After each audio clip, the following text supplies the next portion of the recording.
Vamos en directo a Caracol Radio, nuestra alianza informativa. Saludamos a nuestro director, Darío Fernando Patiño, y por supuesto al equipo de 6 AM Hoy por Hoy. Darío, muy buenos días.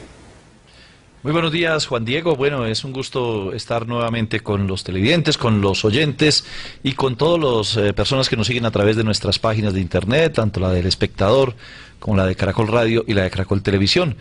Y vamos hoy a hablar con unos invitados que se salen del común de nuestros invitados, porque ellos vienen de protagonizar junto con una cantidad grande de compañeros uno de los procesos más interesantes de los últimos tiempos en Colombia, la movilización estudiantil pacífica en la mayor parte de su contenido y de su tiempo, y han dado pie a que el gobierno retire uno de los proyectos más ambiciosos y más discutidos también de esta administración. Estamos aquí con dos de los líderes estudiantiles. Darío.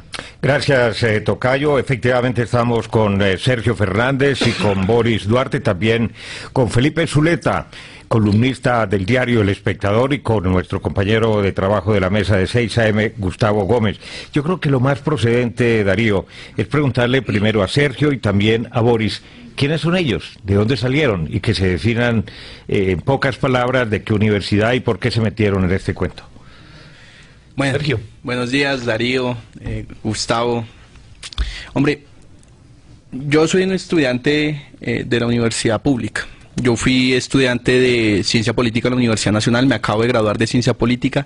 Fui el representante estudiantil ante el Consejo Académico de la Universidad Nacional por pregrado. Luego me gradué, entré a maestría en Derecho, que es lo que estoy haciendo ahora, y ahora soy el representante estudiantil al Consejo Académico por posgrado. Pero también fui estudiante de la universidad privada y digamos que padecí la universidad privada.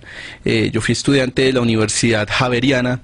Fui estudiante de filosofía durante 2 años, y digo padecí porque me di cuenta que uno no llega a la universidad privada, por más que sea una de alta calidad como la Javeriana, por gusto, sino porque le toca, y se somete a los créditos y se somete a las altas matrículas porque le toca. ¿Dónde vive Sergio? En Soacha.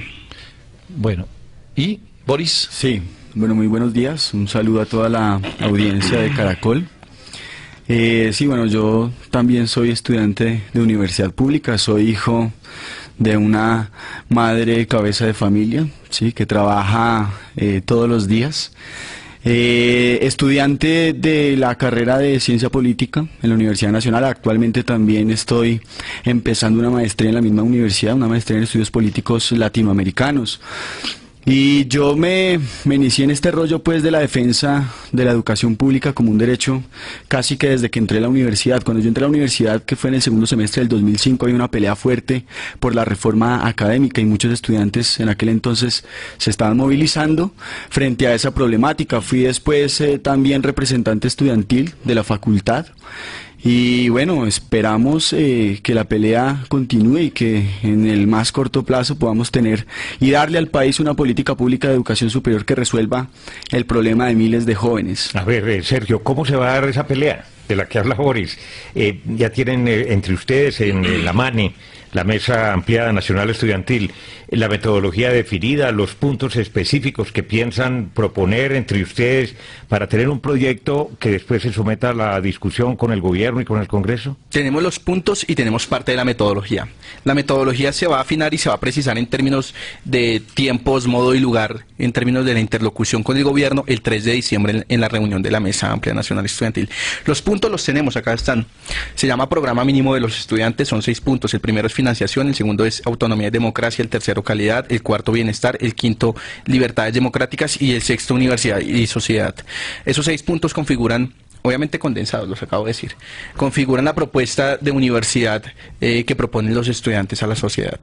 Pero bueno, ¿ustedes existían como mesa desde antes del proyecto o se consolidaron cuando apareció el proyecto? Es decir, ¿ustedes no habían sido consultados previamente sobre el proyecto? No. Bueno, no, el movimiento estudiantil colombiano viene de una época de reflujo, digamos que se viene superando con el proceso de la Mesa Amplia Nacional Estudiantil. Nosotros venimos en este proceso desde hace más de 7 meses, ¿cierto? Cuando de alguna manera se pasó el primer borrador a la primera propuesta de proyecto de reforma. La Mesa Amplia Nacional Estudiantil viene en un proceso de consolidación desde esos últimos 7 meses, proceso que en términos generales ha sido posible gracias a la superación de 3 factores que hicieron que el movimiento estudiantil estuviera en reflujo. Primero, pues una pérdida de memoria del movimiento estudiantil que hizo que durante muchos años nosotros camináramos sobre los mismos errores. Segundo, la superación entre las diferentes organizaciones estudiantiles de diversas visiones, podríamos decirlo, ideologizantes, que no permitían que compartiéramos lecturas, situación que ha sido superada. Y tercero, que es una situación, bueno, que ha dependido mucho de la manera como hemos salido a las calles y cómo hemos construido la propuesta, de alguna manera la represión y la persecución que sigue, ¿cierto?, pero que hoy la estamos enfrentando de otra manera, persecución estatal y paraestatal.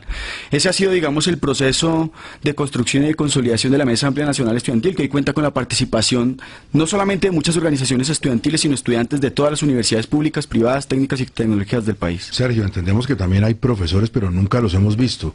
¿Quiénes son? ¿Cómo están organizados? ¿Y por qué no los acompañan tan públicamente como se quisiera? No, miren, la Mesa Amplia Nacional Estudiantil es eso, es el escenario de los estudiantes, de unidad política y gremial de los estudiantes. Nació el 20-21 de agosto, es todavía un bebé. Además de eso, hemos invitado a estos escenarios de discusión a profesores, incluso a rectores y trabajadores. Ellos están agrupados en la Federación Nacional de Profesores Universitarios FENALPRO y en la Asociación de Profesores Universitarios ASPU. Además, hay muchos profesores que no hacen parte de estas organizaciones y que han venido acompañando con artículos, con propuestas, con críticas este proceso. Igualmente los trabajadores e incluso rectores, insisto. Felipe, ¿cómo construir confianza con la ministra de Educación? Porque el presidente Santos ha dicho que no la va a quitar. Y es con quien ustedes se van a tener que sentar a hablar a partir del 3 de diciembre. ¿Cómo construir confianza? Sí, bueno, no, primero decir que construir confianza con el gobierno en general ha sido bastante complejo. Los mensajes que se mandaron en diferentes ocasiones al respecto del proyecto fueron bastante confusos, ¿cierto? Por un lado, el presidente Santos salía a decir que retiraban el proyecto de ley. Por el otro lado, alguno de sus ministros casi que decía que ellos estaban en la capacidad, pues, si no se llegaba a un acuerdo, de pupitrear en el Congreso el proyecto de reforma. Y por otro lado, la ministra Campos salía a decir que el Congreso de la República era el mejor escenario para llegar a una concertación. Ha sido bastante difícil y yo creo que lo importante va a ser la manera como se desarrolle el trabajo en la mesa de diálogo que inicialmente se instale con el gobierno, que urge y es necesario que reciba delegados de todas las universidades del país en principio. Pero ese tiene que ser un espacio en el que también se sienten personas de diferentes sectores sociales que también son afectados o serán afectados por esta política pública. Creo que es la única manera de poder ganar confianzas allí. Bueno, hay dos cosas que llaman la atención de este movimiento estudiantil en esta ocasión. Una es la eficacia, cómo rápidamente lograron por lo menos retirar y cancelar el proyecto en este momento. Lo otro es la simpatía que han ganado en la población y en la opinión gracias al carácter pacífico de este movimiento. ¿Cómo lograron que en esta ocasión no terminara todo en la tradicional protesta, en los disturbios, en la apedrea, en las papabombas, en los incidentes, a veces incluso con desenlace trágico? ¿Qué hizo que esta vez cambiara? ¿De dónde surgió, por ejemplo, la idea de los abrazos a los policías? Hombre, fueron varias cosas. Mire, lo primero, yo creo que el factor que nos dio la ventaja en esta pelea fue la razón. Y cuando lo digo, digamos, lo digo sin vanidad alguna. El movimiento estudiantil siempre tuvo la razón en esta discusión y ustedes lo vieron y el país lo evidenció en cada uno de los debates, audiencias públicas y demás. Era una propuesta indefendible la que presentó el gobierno y no pudo defenderla absolutamente ninguno de sus ministros, ni el presidente, ni nadie. No había nadie que la defendiera. El tema de la razón nos dio mucha ventaja. Y poner esas razones al servicio de la movilización se expresó en lo que finalmente vieron las calles, que era la abrazatón, era la besatón, eran las movilizaciones con comparsas, eran conciertos y que continúan. Además, la movilización continuará. El 24 de noviembre vamos a hacer una movilización continental en toda Latinoamérica que convocamos desde la MANE además y que ha tenido muy buena acogida en otros países y que va a terminar con un concierto. Adelanto acá, ustedes son la primicia, pues vamos a tratar de que ese día esté con nosotros Jorge Velosa, Doctor Crápula, la Real Academia del Rock and Roll, bueno, y varias bandas, digamos, fuertes. Y eso les garantiza una audiencia total, es una fiesta. Sí, además de la invitación a Calle 13 que tienen también para un par de... Viene Calle 13 el 7 de diciembre y vamos a tratar del 8 de diciembre, y eso no lo anuncio, darle una sorpresa a la Mesa Amplia Nacional Estudiantil y a todos los estudiantes. Eso todavía está por cuadrarse, pero queremos que Calle 13 tenga un gesto de apoyo muy bonito con la Mesa Amplia Nacional Estudiantil el 8 de diciembre. Boris, ¿cómo van a lograr ustedes mantener la unidad sin que la JUCO, por ejemplo, u otras organizaciones no tan democráticas se tomen la Mesa Amplia Nacional Estudiantil y que realmente ustedes hagan valer los principios y la filosofía que los ha inspirado, que es precisamente por una elevación del nivel de la educación superior en Colombia, por una mayor cobertura, por una financiación, la están pidiendo total, parece prácticamente imposible. En fin, tienen 7 puntos, ustedes nos han hecho el enunciado hace un rato. ¿Cómo evitar que el movimiento se lo tomen otros? Bueno, primero decir que esta Mesa Amplia Nacional Estudiantil, que es una de las bebés más hermosas que sin lugar a dudas ha nacido en este país, está dando sus primeros pasos, ¿cierto? Y que como cualquier bebé seguramente tendrá traspiés. Sin embargo, yo creo que lo importante allí es respetar el tiempo de la naturaleza, ¿cierto? Que podamos nosotros de alguna manera escucharnos entre todos y no permitir, independientemente de la organización que venga, posturas demasiado, digamos, fuertes o que el diálogo no sea posible, ¿cierto? Esto de respetar el tiempo de la naturaleza es importante y es un mensaje que también le queremos enviar al gobierno, y es que nosotros no podemos estar moviéndonos. La democracia, pues, que se está haciendo en las calles y que los estudiantes estamos construyendo, no puede moverse al ritmo de las oficinas de la Casa de Nariño, ¿cierto? Nosotros no le podemos pedir al grano de maíz que dé su fruto antes de tiempo. Y es lo mismo con la democracia. La única garantía o la única posibilidad de poder consolidar esta bebé, de permitirle que crezca y que nos aporte lo mejor para el país, es precisamente respetar los tiempos, poder escucharnos entre todas y todos los estudiantes. Sin embargo, hay que decir en todo caso que ese proceso de maduración también ha sido posible al interior de las diferentes organizaciones estudiantiles. Es que la pregunta se la hice a Boris por una cosa muy concreta. Me han estado escribiendo varios mensajes. O sea, mucha gente no entiende qué hacía Piedad Córdoba aprovechándose de esa manifestación ese día. Y además el elogio que le hizo precisamente a Alfonso Cano. Pues vean, no estuvo solamente Piedad Córdoba, estuvieron otros personajes de la vida política del país. El movimiento estudiantil es un movimiento estudiantil que se ha caracterizado precisamente por recibir opiniones de diversas fuentes. En todo caso ha mantenido, y hemos sabido hacerlo, una independencia, ¿cierto?, del sector, digamos, político. Nosotros no estamos acompañando de la mano de ningún senador, por ejemplo, porque se ha dicho también en muchos medios, no estamos pidiendo la cabeza de la ministra, ¿sí?, porque el problema no es ese, ¿cierto? Bueno, pero antes de tener que justificar la presencia de Piedad, digo, ¿la invitaron o se les coló? No, nosotros teníamos una tarima donde además dijimos que se suba todo el que esté de acuerdo con esa pelea. Se subieron gente de la Unidad Nacional también a la... Nosotros dijimos, en Sergio, esta pelea hay gente de izquierda, de derecha, de todo. Algunos estamentos del gobierno del presidente Santos aseguran y sostienen que la guerrilla está infiltrando el movimiento estudiantil. ¿Ustedes qué dicen? Mire, frente a eso yo digo varias cosas. Uno, la realidad es otra, y eso lo vio el país ya. Digamos que frente a eso sí ya no hay nada que hacer. Lo que ha predominado en estas movilizaciones ha sido la creatividad y la inteligencia de los estudiantes, y ya frente a eso sí el argumento de la realidad es irrebatible. Segundo, Juan Manuel Santos, siendo ministro de Defensa, no pudo evitar que le infiltraran el Congreso, la policía, los falsos positivos, bueno, en fin, y le van a pedir a la Mesa Amplia Nacional Estudiantil que saque 600.000 personas y que no haya ni siquiera un hecho parlamentar. Y a pesar de eso lo hemos venido logrando. Ustedes se dieron cuenta, en la última movilización fueron 33 ciudades de todo el país movilizándose. ¿Cómo lograron tener esa autoridad sobre tantos miles de estudiantes en todo el país? Fenómeno que no se veía desde la década, comienzos del 70, exactamente. Nosotros, lo decía Boris al comienzo, logramos que todas las organizaciones del país, todas las organizaciones estudiantiles del país, más de 300, se sumaran a este programa mínimo. Cada organización tiene su programa y privilegia algunos asuntos por encima de otros. Uno es la academia, el otro la financiación, el otro los derechos humanos, bueno, en fin.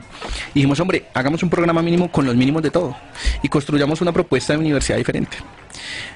Y cuando construimos ese programa mínimo, le dimos unidad programática a todo el movimiento estudiantil y los pusimos a pensar todos lo mismo y a trabajar sobre las mismas bases. Yo creo que ese fue el gran acierto. El programa mínimo de los estudiantes fue el gran acierto de la Mesa Amplia Nacional Estudiantil. Sergio, María Jimena Duzán entrevistó a uno de ustedes, a Rivera. A Jairo, que además dice que se reunieron con los parlamentarios de la Comisión Sexta y que muchos de ellos no se habían leído el proyecto de ley. ¿Quiénes no se lo habían leído?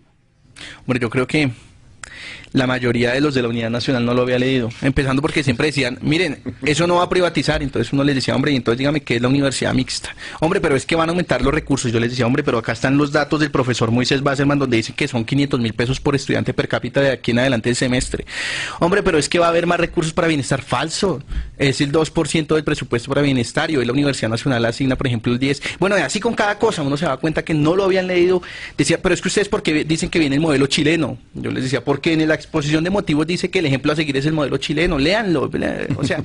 tengo la queja que ustedes se levantaron también de la Comisión Sexta sin escuchar a los congresistas. Claro, por supuesto, eso lo hicimos. Nosotros fuimos, le dimos una constancia el día que comenzaba el debate donde dijimos, este no es el escenario por definición de la democracia, y en eso se equivoca quien lo diga, además, a la luz de la Constitución colombiana. Entonces, ¿cuál es el escenario? Es el el poder constituyente, la calle también es un escenario de constitución. ¿No se les está subiendo un poco la soberbia a los estudiantes? No creo, miren que ese es el ejemplo que hoy da Túnez, Chile, Wall Street, Egipto. Pero son regímenes dictatoriales de 30, 40 años, con una filosofía represiva. Ni en Estados Unidos tampoco. Bueno, si entonces no la que está pero entonces, si no es a través del Congreso, entonces ¿a través de qué se va a aprobar una ley en Colombia? Vamos a construir una ley en un escenario donde lo que primen sean los argumentos de la razón y no los argumentos de la fuerza. Pero el escenario para aprobarlo, claro, ¿no? Cuando los argumentos de la razón hayan primado, entonces luego los someteremos al escrutinio del Congreso si es que ese es el escenario donde ha de llegar la propuesta, y si no va a ser un plebiscito, un referendo o cualquier otro.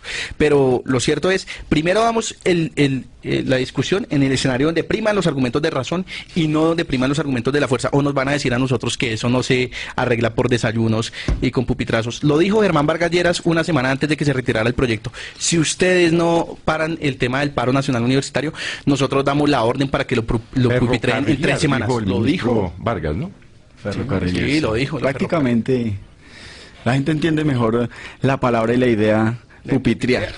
Bueno, nosotros también vamos a tener que pupitriar porque vienen las cuñas, vienen unos compromisos comerciales, pero ya regresamos en unos minuticos aquí a este debate de la alianza del canal Caracol, Caracol Radio y el diario El Espectador. Continuamos en esta alianza informativa de Caracol Radio, Caracol Televisión, El Espectador y todo lo que ustedes necesitan saber sobre las protestas estudiantiles, Juan. Así es, Vanessa, pues yo tengo una pregunta para Sergio, uno de los líderes precisamente de este movimiento estudiantil. Sergio, ¿hasta dónde pretenden ustedes llegar con este movimiento estudiantil, pero sin caer en la retórica? Hombre, mire, nosotros lo hemos dicho en todos los tonos. Es posible, digamos, no es idealismo creer que la universidad colombiana puede ser pública, gratuita y de altísima calidad.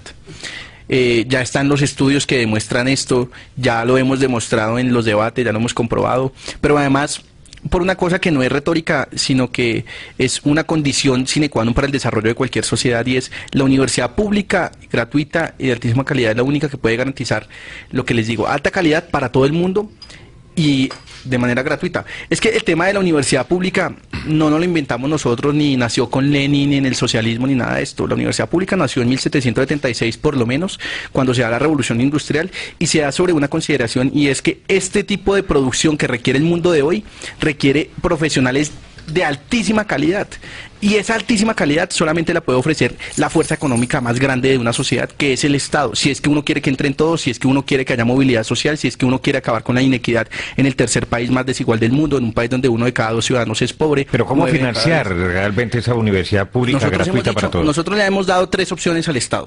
Obviamente eso queda en manos del gobierno nacional, la definición, claro. Pero le hemos dado 3 opciones, le hemos dicho, miren, lo que ustedes proponían asignar de aquí al año 2014, esos 420.000 millones de pesos para las 32 universidades públicas y más de 600.000 estudiantes, representa una 80ª parte de lo que se destina año a año al pago de la deuda pública.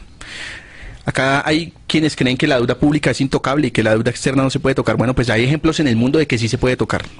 De que revisando, por ejemplo, los contratos de esos préstamos, como se hizo en Ecuador, se puede reducir el pago de la deuda pública. Eso se puede hacer. 40 billones de pesos al año en deuda pública y solamente 2 billones de pesos para las universidades públicas.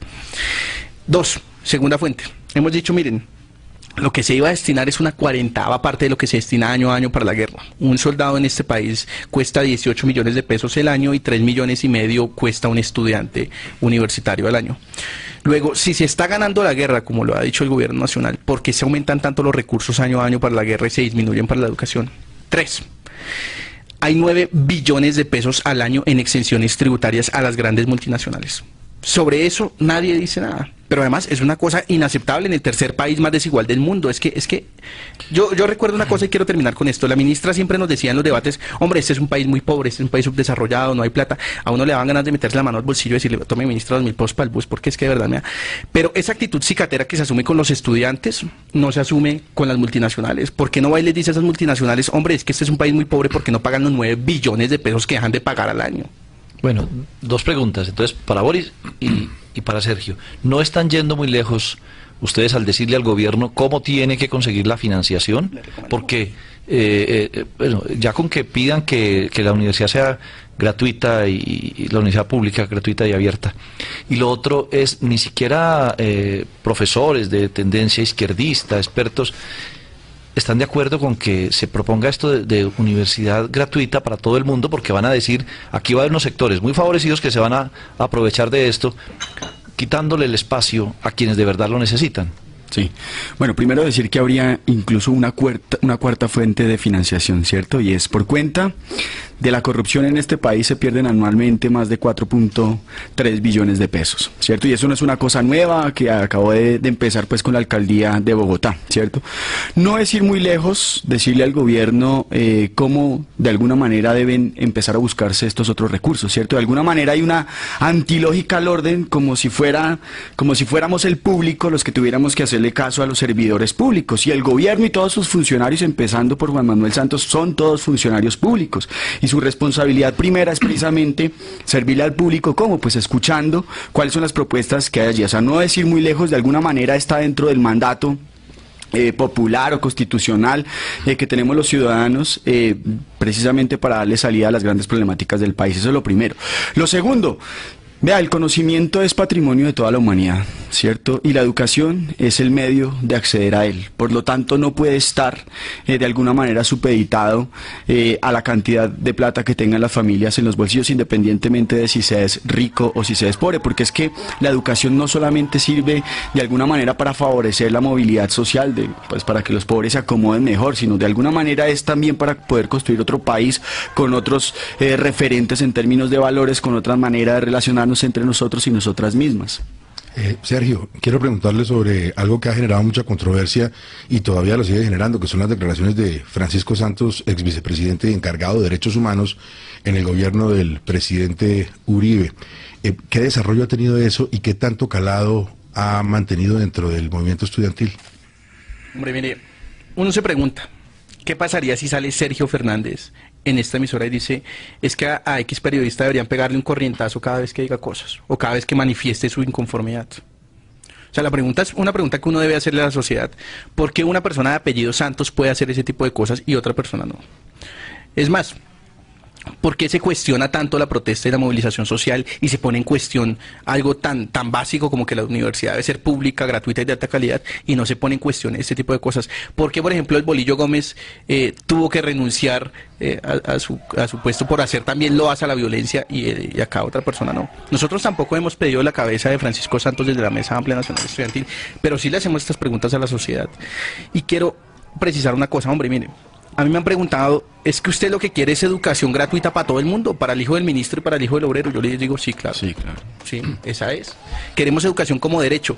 Y si la educación no es un derecho, entonces es un privilegio. Y entonces tendríamos en este país educación de altísima calidad para el que tenga altísimos recursos, educación de mediana calidad para el que tenga algo de plata, y la Universidad Chevrolet para taxistas para el resto. Eso pasa en todas partes, Sergio. O sea, ¿cómo estar en desacuerdo con que la empresa privada financie programas y se vincule a las universidades públicas como sucede en los Estados Unidos y en Europa? En Francia, en todo lado. Miren, no estamos hablando de estatizar las universidades privadas, de que el país nacionalice la Universidad de los Andes. No, no estamos diciendo eso. Estamos diciendo a la universidad privada hay que acudir cuando sea una opción y no cuando sea una necesidad, porque hoy la verdad es que la universidad pública le cierra la puerta a la mitad de los estudiantes universitarios hoy, y tienen que acudir a la universidad privada a endeudarse con créditos del ICETEX por los cuales uno paga 3 millones de pesos por cada millón que pidió prestado, por ejemplo. Estas son cosas aberrantes que solamente pasan en este país. Eso no pasa en Estados Unidos, ni en Francia, ni en estos países. Lo otro,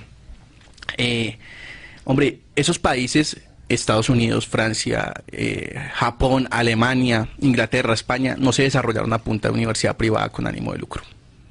Eso, digamos, así no fue el camino del desarrollo. Lo que nosotros pedimos para este pueblo es que tengan las mismas condiciones y posibilidades de desarrollo que tuvieron esos países. Se desarrollaron fue con universidades públicas de altísima calidad, supremamente financiadas por el Estado. Uno ve el modelo de educación francés y es una cosa envidiable. O sea, la mayoría de las universidades en Francia son públicas y de altísima calidad, y van el hijo del obrero y el hijo del ministro ahí al mismo salón y se sientan uno al lado del otro. Esa es la realidad en esos países. A ver, también un oyente me acaba de escribir y me dice, me quisiera saber un poco más de ellos, preguntarle a Boris y a Sergio. en su juventud, siguen siendo muy jóvenes, pero cuando uno oye los currículos, todo lo que han estudiado, las especializaciones que tienen, los pasos, en su primera juventud, son estudiantes profesionales. Si, por ejemplo, ustedes, los dos, militaron en las juventudes liberales, o en las juventudes conservadoras, o en las juventudes comunistas, o en algún partido, ¿o qué? No, en absoluto. Yo personalmente les contaba al inicio del programa que me vinculé con las luchas sociales precisamente en unas jornadas de movilización contra la reforma académica que estaba pasando en la Universidad Nacional. Eso es el segundo semestre del 2005 y tengo la plena certeza que independientemente de que muchos hayamos empezado a militar en una organización estudiantil, seguramente en un partido político o en lo que sea, más allá de eso hay muchos estudiantes inconformes, pero más que inconformes, que tienen clara una problemática y frente a la cual están construyendo propuestas, ¿cierto? Yo personalmente empecé a articularme con una red de grupos estudiantiles de trabajo, ¿cierto?, que pensaban aportar ideas frente a grandes problemas del país, no solamente frente a la educación, y también hay que decirlo, los estudiantes no solamente estamos preocupados por el tema de lo educativo, ahí tenemos opiniones y ideas frente a otros grandes males que padece nuestra nación. ¿Y en el caso de Sergio? No, yo pertenezco a la Organización Colombiana de Estudiantes, que es una de las 5 organizaciones nacionales que hay en el país. Hay 5 organizaciones estudiantiles de orden nacional, es decir, que pueden cubrir muchas universidades del país. La OCE, la FEU, la FUN, Identidad, la de Boris, y la OCE, la mía. Yo hago parte de la Organización Colombiana de Estudiantes. Nosotros hemos dicho, miren, la lucha de la gente la debe financiar la gente. Por eso es que estas peleas son tan mal financiadas. ¿Y la papa chorreada o no? La papa chorreada. Entonces, ¿qué vende papa chorreada? Gustavo me acompañó a una reunión y entonces la reunión era para mirar quién iba a vender la papa chorreada el viernes en la Plaza del Che. Además, la papa chorreada sacamos 150.000 pesos semanales vendiendo en la Plaza del Che. Pero a punta de papa chorreada financiaron el movimiento de millones de muchachos. No, la Mesa Amplia Nacional Estudiantil. A mí me están mandando ahorita con los mensajes, pregúnteles cómo financian. Claro, mire, a la Mesa Amplia Nacional, muchachos. No, a la Mesa Amplia Nacional Estudiantil le han llegado recursos, y lo decimos, por ejemplo, le llegaron 500.000 pesos de la Central Unitaria de Trabajadores que los donaron. Le llegó recursos de FECODE que también donó. La Federación Nacional de Profesores Universitarios ha apoyado en términos logísticos mucho. El Sindicato de Trabajadores de las Instituciones de Educación Superior también ha apoyado el movimiento estudiantil. Hay muchos sindicatos que están apoyando esto de manera, pues, con recursos. Por ejemplo, las bandas que van a tocar, Calle 13, que va a venir a Colombia, Doctor Crápula, Jorge ¿no cobran? No nos cobran. No, y en todo caso hay que decir allí que es un ejemplo precisamente pues para el país, que no todo lo mueve el dinero. Ha sido también, pues si usted hace las cuentas, esto no nos da más de 4 millones de pesos, ¿cierto? Y uno pensaría que es difícil mover 600.000 estudiantes en todo el país con 4 millones de pesos. Aquí lo que ha primado... Ni los celulares, sí. Aquí lo que ha primado... El de Antioquia, el del Valle. Aquí lo que ha primado es la creatividad, ¿cierto? Pero sobre todo una problemática sobre la cual se ha hecho conciencia y que ha logrado mover desde la voluntad más íntima y personal a miles y miles de estudiantes, de madres y padres de familia, de trabajadores, en fin. Ustedes quieren es una concertación. Claro, por supuesto. Pero a veces uno deduce con todas las exigencias que hacen que lo que desean finalmente es una imposición. En este sentido, que si no conciertan con el gobierno un proyecto unificado que considere el Congreso, ¿ustedes van a seguir en paro indefinido? No, miren, nosotros hemos dicho, la comunidad universitaria es tan divergente, pues, como personas hay en el mundo. Tan diversa. Sí, y lo que le queremos decir al gobierno nacional es, sentémonos en igualdad de condiciones, donde la propuesta de ellos sea solamente un insumo más, y la de nosotros sea un insumo más. En igualdad de condiciones, el presidente y el estudiante, y el rector y el estudiante, y el profesor y el trabajador, y todos nos sentemos a mirar en qué cedemos y en qué no. Nosotros hemos dicho, el quid del asunto y en lo que no se puede ceder es en que la educación es un derecho fundamental.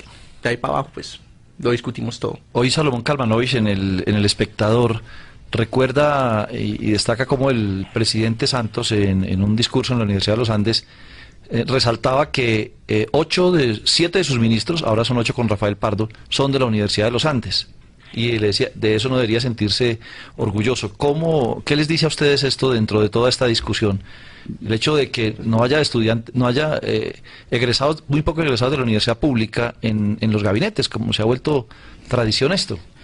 Eso es muy sencillo, ¿cierto? Y eso está precisamente en el espíritu y en la idea que se tiene de educación en este país, ¿cierto? Más allá de la persona o de la universidad, el problema es el siguiente.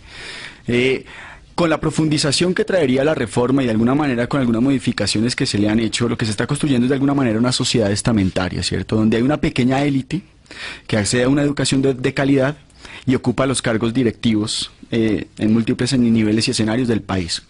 Hay otro escenario un poco más amplio porque es como una pirámide, ¿cierto?, donde se van a formar de alguna manera unos profesionales con acceso a una educación más o menos de mediana calidad para operar pues la máquina productiva. Y en la base de la pirámide estarían todos aquellos que no pueden acceder a una educación de calidad, ¿cierto?, que se estarían formándose en lo que algunos han llamado una educación técnica y tecnológica acrítica, porque es que el problema no, la pelea no es con la educación técnica y tecnológica. De hecho, en los países desarrollados, en fin, esta también requiere una fuerte inversión por parte del Estado, ¿cierto? Entonces, es una pirámide en la que de alguna manera también, y eso tiene un correlato en la sociedad, estaríamos pensando en ciudadanos de primera, de segunda y de tercera categoría. Eso es lo que nos dice esa situación precisamente de la conformación pues del gabinete. Oiga, pues. Sergio, ahorita dijo Boris algo que tiene pensando a mucha gente, y es el hecho de que no se van a quedar en el tema de la reforma educativa. El día en que leyeron el comunicado aprovecharon para mandar un mensaje a los trabajadores del sector petrolero, sí. Y la gente dice, ahora van con salud, van con pensiones, van con corrupción, van con lo laboral. ¿No será que van muy rápido cuando ni siquiera tenemos el proyecto de educación superior? No, miren, nosotros hemos dicho algo que tiene que quedar claro para todo el país. Porque nos han dicho, la ministra nos decía, hombre, es que ustedes lo que quieren es otro modelo de país. Y nosotros le decimos de manera franca, hombre, si este modelo de país no puede garantizarle a los hijos de Colombia educación pública de altísima calidad y gratuita, pues entonces habrá que reevaluar el modelo de país. Ahora, lo que hemos hecho y lo que hacemos en el comunicado es hacer un llamado a todos los sectores sociales a que miren que el camino de la pelea es este, digamos, el camino para ganar este tipo de cosas, para todas las soluciones en la historia de la humanidad, por lo menos se indicó desde la Comuna de París. Y lo voy a decir, lo voy a resumir en una frase. Miren, a toda transformación política en la historia de la humanidad le han precedido transformaciones y movilizaciones sociales. Todas las transformaciones democráticas, obviamente, han sido precedidas por transformaciones y movilizaciones sociales. No es que un día estas cosas pasan porque sí. Y eso es lo que decíamos en el comunicado de la MANE, hombre. Le decíamos a los obreros de Puerto Gaitán, hombre, sigan que su lucha es justa. Además, por otra razón, y como nosotros entendemos que a cada modelo de país le corresponde un modelo de educación, hemos dicho, hombre, la universidad no debe estar formando el obrero mal pago de Puerto Gaitán, o la universidad pública debe estar formando el gran ingeniero que tiene que transformar la realidad productiva de este país. Yo siempre pongo un ejemplo y es, ¿será lo mismo un médico de la Universidad Sanitas que un médico de la Universidad Nacional? ¿Al servicio de quién estará el de la Universidad Nacional? ¿Del paciente de alto costo o de la EPS? ¿Y al servicio de quién estará el médico de la Universidad Sanitas? Son preguntas que uno puede dejar en el ambiente ahí para mirar qué es lo que estamos pensando, pero lo cierto es, a cada modelo de país le corresponde un modelo de educación. Si el modelo de país que nos van a montar es el modelo de la gran plantación, de un país que se concentra en la exportación de recursos mineroenergéticos con bajo valor agregado, ¿como para qué ingenieros? Uno se pregunta, en este país donde el 0.4% de los propietarios tiene más del 60% de la tierra, como para que un ingeniero agrónomo que se piense un modelo de desarrollo rural alternativo que garantice la soberanía alimentaria, bueno, en fin. En este país gobernado en el tema de la salud por las EPS, como para que un doctor que piense en la salud del paciente y no en la ganancia de la EPS. Y así podríamos coger con cada área del conocimiento. Entonces, por eso le decimos al gobierno, hombre, si ese es el modelo de país que ustedes le quieren montar a los estudiantes, entonces sí, la discusión acá es eminentemente política. Por supuesto, surge desde un sector gremial que son los estudiantes, pero estamos poniendo una discusión eminentemente política. Y sobre esto no nos avergonzamos. Es que nos dicen, es que ustedes son políticos, por supuesto, y ustedes también, y todos. Es que el peor, es claro, el peor analfabeta que puede haber es el analfabeta, es el analfabeta político. La política. Entonces, ¿qué es la política? ¿Sabe qué? Es que tenemos que ir a comercial. Hágale. Continuamos con esta alianza informativa de Caracol Radio, Caracol Televisión y El Espectador con los protagonistas de las marchas estudiantiles. Boris, tengo pregunta. Dice el economista de México que se espera que en la jornada del próximo 24 de noviembre participen estudiantes de Chile, Colombia, Guatemala, Argentina y Brasil también. ¿Qué tan influenciados están ustedes por ese apoyo de estudiantes de otros países? Sí, buenos días, Vanessa. No, sin lugar a dudas, las experiencias del movimiento estudiantil de Chile y otros países han sido inspiración. Más allá de hablar de una influencia, lo que hay es un correlato en todos los países de América Latina que nos tienen preocupados a todos los jóvenes del continente, y precisamente por eso vamos a salir a llenar las plazas y a llenar las calles de toda América Latina para decirle a los diferentes gobiernos que no estamos de acuerdo con su visión de mundo, con su visión de país y tampoco con la idea que tienen de educación. Hemos, precisamente en ese sentido, establecido contacto con diferentes líderes y organizaciones estudiantiles a lo largo y ancho del continente. Y la jornada del 24 va a ser una jornada también llena de creatividad, llena de ideas, llena de propuesta y también de protesta estudiantil. ¿Cómo se ponen de acuerdo entre tanta gente? ¿Cuánto demora la discusión de un párrafo? Y además, como los escuchamos son tan firmes en sus posiciones, están además un poco, están un poco como arrogantes con los resultados. Entonces, ¿cómo se dan las discusiones? Suficientes. ¿Cómo se dan las discusiones? Seguros. En absoluto, sí, seguros. Hombre, pero la seguridad genera también de pronto un poco margen para la discusión. ¿Cómo se está dando allí? No, miren, ¿Qué tan abiertos son ustedes a otras ideas? Porque hasta ahora van por un modelo. Completamente. Nosotros vamos por un modelo, y eso queda claro, pero se demora más o menos 20 horas la discusión de los párrafos.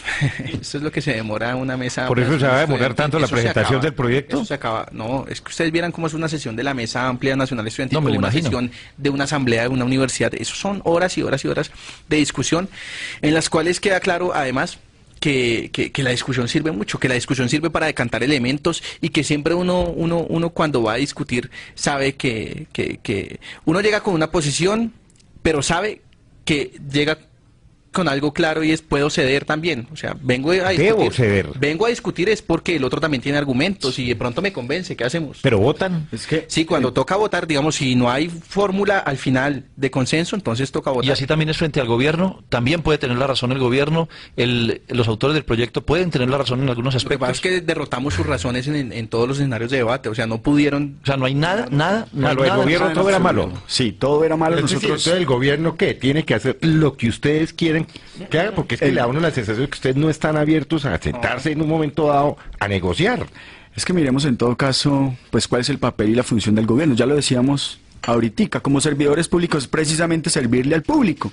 Y no puede provenir de ningún lugar mejor, digamos, la idea de qué es lo que hay que hacer que desde las comunidades. Y para este caso, la comunidad académica. No es que el gobierno no tenga nada que decir ni hacer. Lo que pasa es que la propuesta que presentó, que ha sido reiterativa, pues no tiene elementos, digamos, que uno pueda defender mínimamente, porque son completamente lesivos en términos de garantizar un derecho a los jóvenes de Colombia. Una cuestión que es muy práctica. Yo sé, Sergio, usted tiene suspendido su semestre de la maestría de Derecho y es el caso de muchos otros líderes que están o con el semestre suspendido o con la posibilidad de haberlo perdido. ¿Será que vamos a quedar frente a esa ironía grande de que mientras ustedes salvan la educación, se van a quedar los líderes estudiantiles por fuera de la universidad? No, nosotros siempre dijimos desde el comienzo, miren, esta pelea es tan grande, la pelea que dimos con esta reforma, es que cuando yo les digo la reforma venía a privatizar, vea, venían por la lana, por la oveja y por la que teje, venían por todo. Esa reforma era lo más leonino que se ha propuesto en la historia.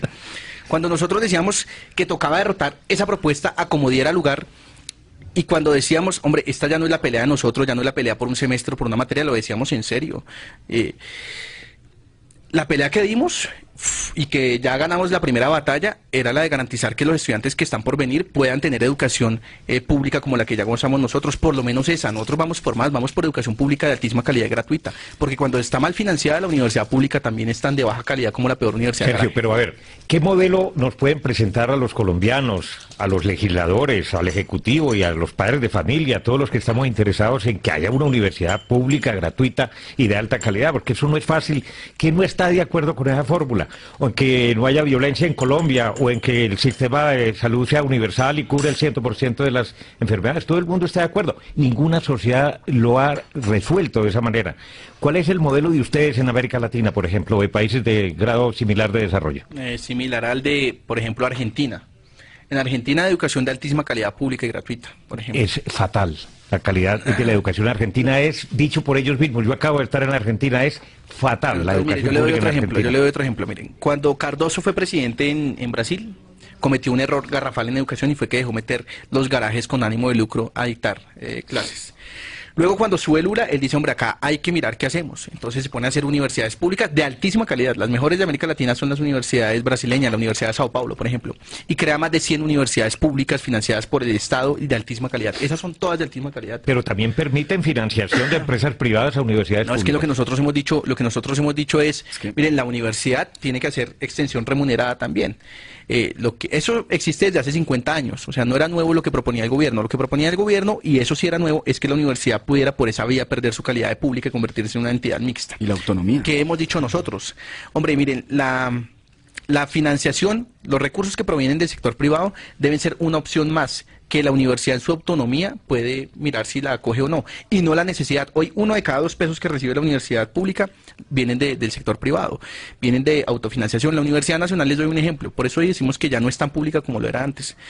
Recibe recursos de entregar en concesión su campus, por ejemplo. Eso no es privatización. Recibe recursos, por ejemplo, de extensión remunerada. Y cuando la extensión remunerada se convierte en una condición sine qua non para que la universidad siga existiendo, se nos vuelve un problema. Porque entonces, es un ejemplo hipotético.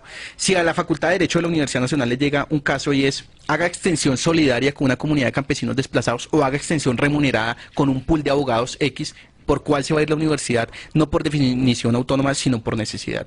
Es que esas son las discusiones que hoy en lo concreto se viven en la universidad. Ustedes, dentro de esa discusión, ¿cómo entra el tema de la corrupción, los excesivos privilegios, la concentración de recursos en determinadas cosas inútiles dentro de la universidad pública?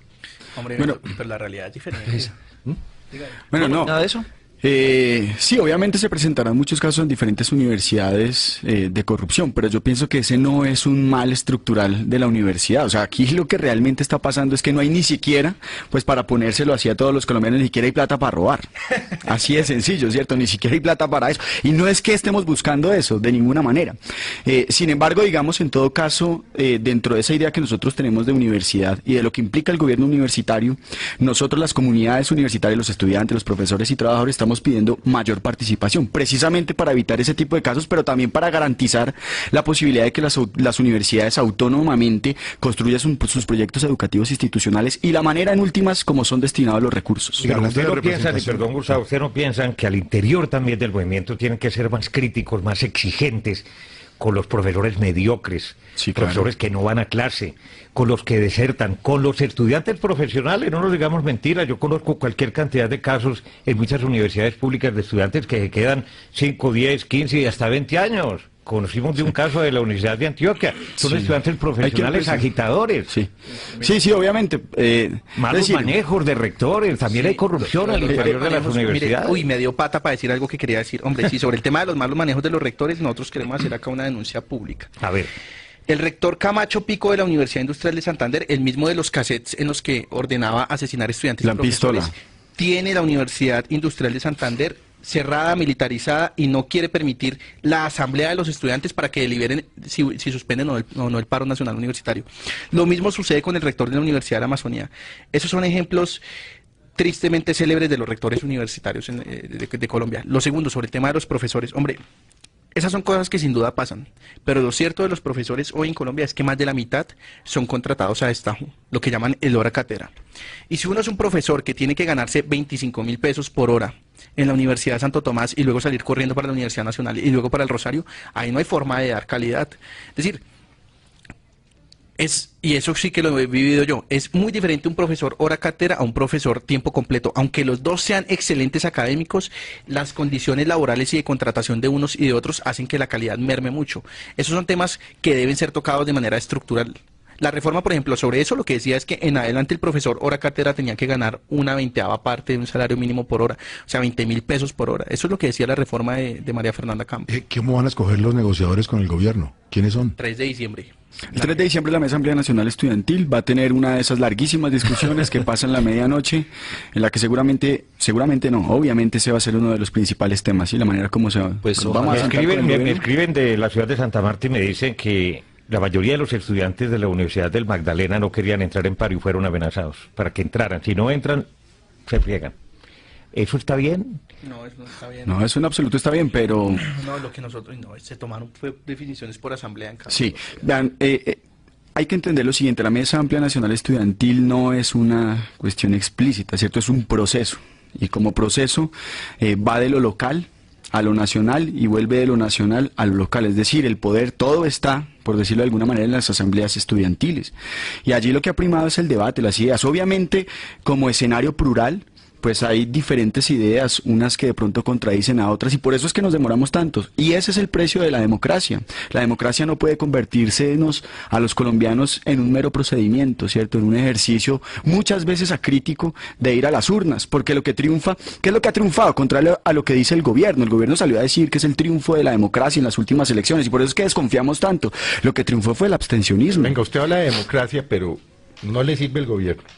No le sirve el Congreso. Entonces, la democracia se les aplica a ustedes, pero no la democracia formal, la que tenemos los colombianos. Lo que pasa es que tenemos muchas críticas, y ustedes entenderán por qué, ¿cierto? Por ejemplo, el Congreso de la República, una de las corporaciones más cuestionadas en Colombia, ¿cierto? Salpicada. Eso es lo que hay. Salpicada por un problema de paramilitarismo sumamente complejo, ¿cierto? Más del 50% de los parlamentarios en una situación de estas, uno, pues realmente lo que tiene es desconfianzas, y no es que estemos diciendo que no debamos ir al Congreso de la República, en últimas, hacer ley de la República las propuestas. Lo que estamos diciendo es que las garantías para la verdadera democracia las hemos construido en las asambleas, en las calles, en la movilización. El gobierno, al contrario, y la oficialidad, de hecho, lo que ha puesto es obstáculos a la verdadera democracia en el país. Y lo que ha hecho, en últimas, termino con esto, es acostumbrarnos a los colombianos a delegar siempre en terceros nuestra responsabilidad política y social. Y eso es lo que los estudiantes estamos transformando en este ciclo de movilizaciones en Colombia. Sergio, ¿qué decirle a esos estudiantes? No lo digo precisamente por este paro y estas protestas de más de 30 días, sino de otros paros en otras universidades públicas, en la Nacional, en la de Antioquia, en la del Valle, en fin, la Universidad Industrial de Santander, cuyos padres de familia pierden un semestre, 2 semestres, 3 semestres, pagan, y los estudiantes ahí, sus hijos, y finalmente tienen que ir al sector privado y a la universidad privada porque dicen, aquí no va a terminar nunca mi carrera. Lo primero que yo les diría es, la universidad privada se ha sumado masivamente a estas movilizaciones. Este éxito que tuvimos no hubiera sido posible si no se sumara Javeriana. Pero continuaron en clases, marchaban y protestaban, pero seguían en clases. Porque tienen condiciones diferentes. Por lo que yo les decía es que someterse al pago de 4, 5, 6, 10, 15 millones de pesos es una cosa diferente. Lo segundo, lo que está en juego acá, y que lo sepa todo el país, y lo que se viene, es la pelea más decisiva y más digna que ha dado este país. Entonces, mejor dicho, lo que yo les diría es, esta no va a ser la generación que vio morir la universidad pública. Y si eso nos cuesta un semestre, como me costó a mí, por ejemplo, pues nos costará un semestre. ¿Qué hacemos? Pero la pelea que estamos dando ya no es la de semestre. Por eso es que esta pelea es tan bonita, pues, porque ya no es la pelea por cada quien a ver qué salva y cómo salva su pedacito, sino es la pelea de cómo un país entero va a salvar a los hijos de Colombia que están por venir, ni siquiera los que están hoy estudiando. Eso era lo que queríamos escuchar, Darío, ¿no? Sí. Servir de medio para debatir, para que la gente sepa, porque habíamos recibido muchas inquietudes en ese sentido. Hombre, lleven los estudiantes, queremos saber por boca de ellos directamente, sin ediciones de ninguna naturaleza, qué es lo que están pensando. Además están acostumbrados al debate, les gusta, creo que están en esa función. Están preparados. Y además el país, en buena parte, con excepciones como la que anotaba ahorita Gustavo, los está acompañando, los está viendo con buenos ojos. Desde que no dejen salir de madre el movimiento. Exacto, ¿no? Lo interesante es que mantengan los pies sobre la tierra también, y creo que esta es una discusión que hay que dar, además, no solamente en la educación superior, sino en la educación en general, donde en los bachilleratos, donde existe lo que se llama, muy bien llama Mauricio García, el apartheid educativo, donde la segregación que viene en los colegios y que lleva finalmente a ese poco acceso a la educación superior. Entonces es una discusión muy amplia sobre la educación en Colombia. Nos gusta un país donde los universitarios puedan hablar, puedan pensar, puedan salir a la calle, protestar, proponer, pero tampoco imponer todo, ¿no, Felipe? Sí, no, pero a mí, yo lo he dicho... Yo también lo he dicho públicamente, me encanta el movimiento. Hace 8 días que vivan los estudiantes, porque sí creo que no se debe limitar al tema de la educación. Pero hay que tener que morir de todo, ¿no? Muchachos. Okay, Felipe. Ya cuando un viejo como uno les puede decir, tienen que morigerarse porque están muy triunfalistas y la lucha es larga. Sí, no, esta es una lo más duro está por venir. De acuerdo. Muy bien, pues ¿listo, compañeros? Han sido muy amables en estar aquí con nosotros y hemos aprendido muchas cosas de lo que están pensando. Mucha suerte y muchas felicitaciones. Siguen Vanessa y Juan Diego en televisión y Darío aquí con su equipo en Caracol Radio.